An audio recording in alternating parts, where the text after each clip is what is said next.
Ishte një herë një grua. Kjo gruaja ishte jashtëzakonisht shumë besimtare. E adhuronte Zotin, e kërkonte Zotin me gjithë zemër. Dhe kishte një komshi, një djalë, një burr, që ishte ateist i tërbuar. Dhe sa herë që e shifte këtë gruan, thoshte me vete, ja kjo budallachka. Mirë po, një ditë, kjo gruaja, dhe këtë çuni gjithmonë falë e përqeshte për besimin që kishte. Një ditë kjo gruaja kishte ngel shumë keq, dhe nuk kishte as për të ngrënë. E ngren zërin lart duke thënë, "O Zoti Jezus, të lutem, unë besoj se ti do të zbresësh bukën nga qielli, do sigurosh për mua. Unë besoj, Zot, se ti do gjesh mënyrën se si ti do të më sigurosh bukën e përditshme." U lut me shumë zë, komshia matan e dëgjonte. Edhe thot komshia, do t'ja punoj, thot. Do shkoj, thot, në supermarket, do mbush, thot, një kështu shport me ushqime dhe do t'ja lë tek dera të shoh se si do reagoj. Edhe nëse shkon kë, e mush sportën me ushqime dhe vjen dhe ja lën te dera. Kur hap derën kjo plaka, shef atë, thot, "O Zoti Jezus, të falenderoj që e plotsove lutjen time." Dela i thot, "Ik moj bullallachke", thot. "Po qa Zotit Jezus", thot, "ato i mora se dëgjova duke thirrë dhe i bleva unë." Kjo, "Zoti Jezus, të falenderoj që ti në Bibël ke përdor gomarin. Dhe sot ti përdor edhe të pamendin." Ne duhet të falenderojmë Zotin në çdo kohë dhe në çdo lloj situate. A mund të kem një duartërgjitje Zotit fort? Le të lexojmë vargjet e Zotit tek Psalmi i 107, vargjet 8-9. Le të kremtojmë Zotin për mirësinë e tij dhe për mrekullitë e tij në dobi të bijve të njerëzve, sepse ai e ka ngopur shpirtin e etur dhe e ka mbushur me të mira shpirtin e të rriturit. Një ndër gjërat të cilat ne hasim në jetën e përjetshme, në jetën e përditshme, po edhe në jetën e përjetshme s'ma merr mendja, po në jetën e përditshme është që kemi njerëz të cilët janë rreth nesh dhe problemet të hallet i verbojnë për të parë mallështinë e Zotit në jetën e tyre. Dhe kjo është shumë herë i çon njerëzit në situata të cilat ne më shumë na vendosin në një situatë të vështirë, sepse këta njerëz shpallin se Jezusi është Zot. Harrojnë për të qenë falendërues. Harrojnë për të qenë Zotit mirënjohës dhe nuk din se si ta drejtojnë zemrën e tyre drejt Perëndis. Fjala e Zotit thot, le të kremtojmë Zotin për mirësinë e tij dhe për mrekullitë e tij në dobi të bijve të njerëzve, sepse ai e ka ngopur shpirtin e etur dhe e ka mbushur me të mira shpirtin e uritur. E dini, unë dua sot t'ju inkurajoj me diçka që besoj do t'ju ndihmoj në jetën tuaj të përditshme me Perëndin. Adami dhe Eva ranë në mëkat.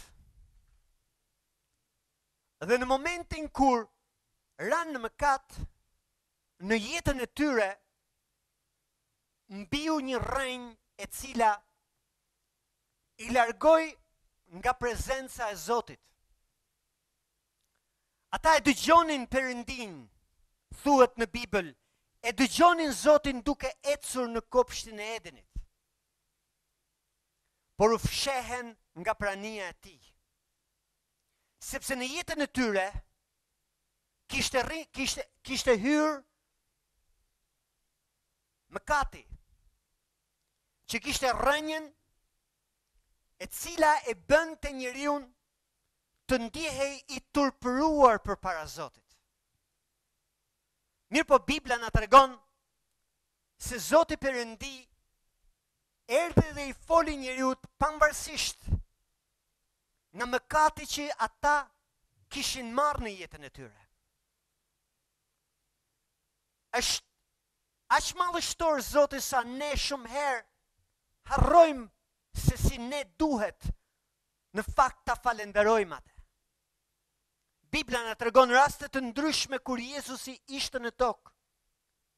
Në një në rastet më klasike që Bibla na tregon është tek Ungjilli sipas Lukës kapitulli 17, vargjet 11 deri në 19, thon kështu: Dhe ndodhi që duke udhëtuar për në Jeruzalem, ai kaloi nëpër Samari dhe Galile. Dhe kur po hynte në një fshat, i dolën përpara 10 lebrozë të cilët ndaluan nga larg.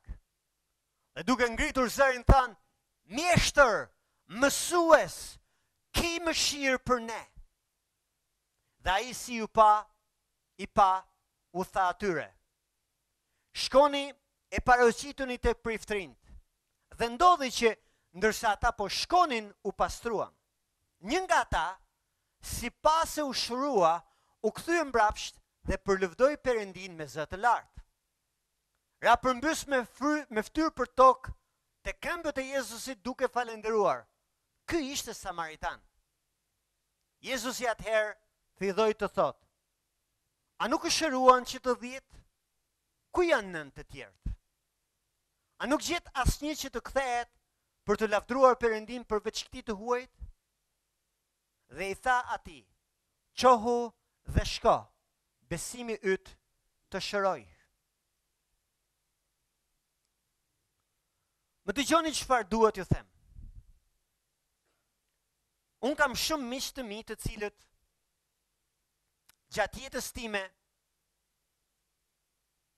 kanë qenë një bekim dhe janë një bekim shumë i madh. Shumë prej tyre në fillimet kur kisha u hap, erdhen dhe u bën pjesë e një kishe. E pastaj u larguan. Dhe unë vazhdova duke qenë në kishë, duke adhuruar dhe duke i kërkuar Perëndis që në jetën time ai të ishte prezent gjithmonë. E disa nga miqtë e mi bëjnë një pyetje: Po ky Paulini çka ka? Çe gjeti? Vetëm një gjë më ndolli. Atë ditë kur Jezusi për herë të parë bëri mrekulli në jetën time, atë ditë unë vendosa të kthehesha tek Jezusi. Të kthehesha dhe të isha mirënjohës tër jetën time. Sepse pashi atë që Zoti bëri në jetën time, fuqia e njeriut nuk kishte patur mundësi asnjëherë. Njerëzit ishin përpjekur me mënyra të ndryshme që ajo mrekulli që Zoti bëri ta bënin ata, por ata nuk e kishin potencialin.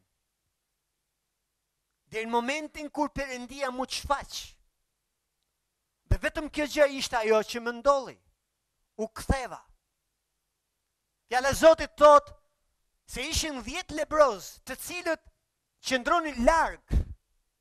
E kur e pan Jezusin duke ardhur, ata qëndruan larg dhe nga larg e thirrën: Jezus, ki mëshirë për ne. Jezus i tha: Shkoni dhe paraqituni tek priftrinjt. Fjala e Zotit thotë ata duke ecur u shëruan. Njëri nga ata vuri re se ishte i shëruar. Dhe besoj i bëri një pyetje vetes: Po te priftrinjt ç'a dua unë? Përse duhet të shkoj atje? Kur personi i cili mua më shëroi është Jezus Krishti. U kthye, thot fjala e Zotit, ra në rgjunj dhe filloi ta adhuroj. Jezus i bëri një pyetje: A nuk u shëruan të 10? Ku janë 9 të tjerë? Unë besoj që Perëndia në ka thirrur që të jemi falendërues ndaj asaj që Zoti bën në jetën tonë. Më dëgjoni çfarë duhet ju them. Ne nuk kemi nevojë për Jezusin si shpëtimtar vetëm në momentin kur e pranojmë Jezusin në jetën tonë, atë ditë kur ne e shpallim publikisht me zërin tonë se Jezusi është Zoti dhe shpëtimtari i jetës tonë. Ne kemi nevojë për Jezusin si Zot dhe shpëtimtar në jetën tonë në çdo moment të jetës tonë. Ne duhet të besojmë se Jezusi është një person i cili është prezent nga do që shkojmë. Ne duhet të besojmë se Jezusi është personi i cili në çdo moment ku ne hedhim hapin, ai e ka hedhur hapin para nesh. Ne duhet të besojmë se Jezusi është personi i cili ka siguruar rrugën, ka siguruar ditën, ka siguruar jetën, dhe kjo na bën ne që me anë të besimit të jemi falendërues për Zotin çdo ditë në jetën tonë. Unë besoj se ne si kish duhet të jemi aq shumë falendërues, sa që të shikojmë në çdo moment mallështinë e Zotit, jo për shkak se ne jemi duke falendëruar Zotin. Jezusi nuk i vuri një kush këtyre 10 lebrozve, që në qoftë se ju do të ktheheni tek unë do t'ju shëroj ju. Jezusi ju tha, shkoni.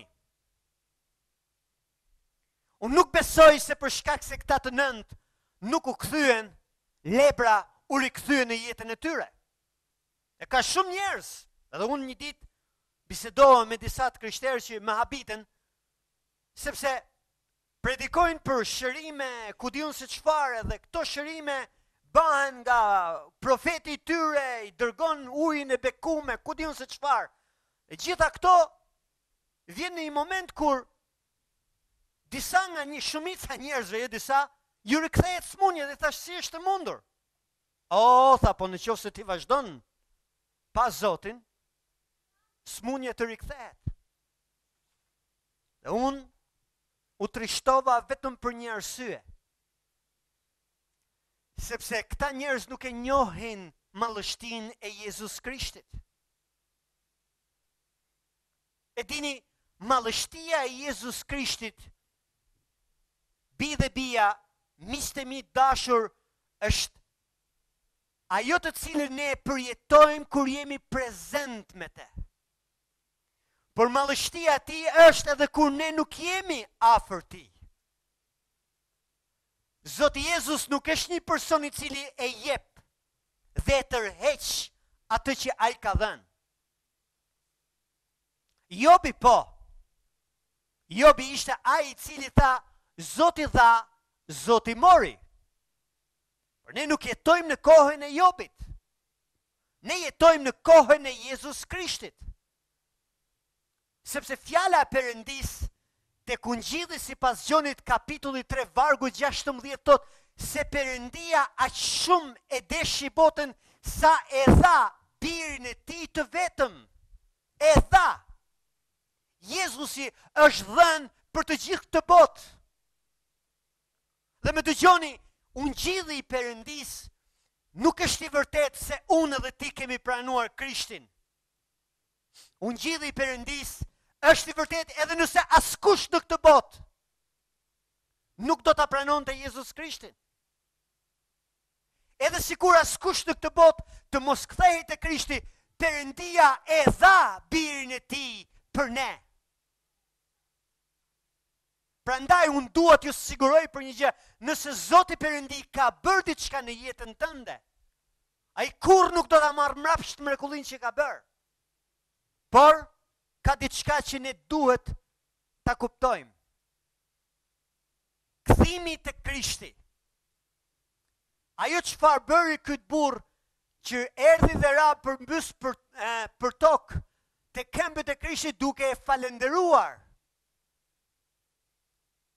Këtë gjë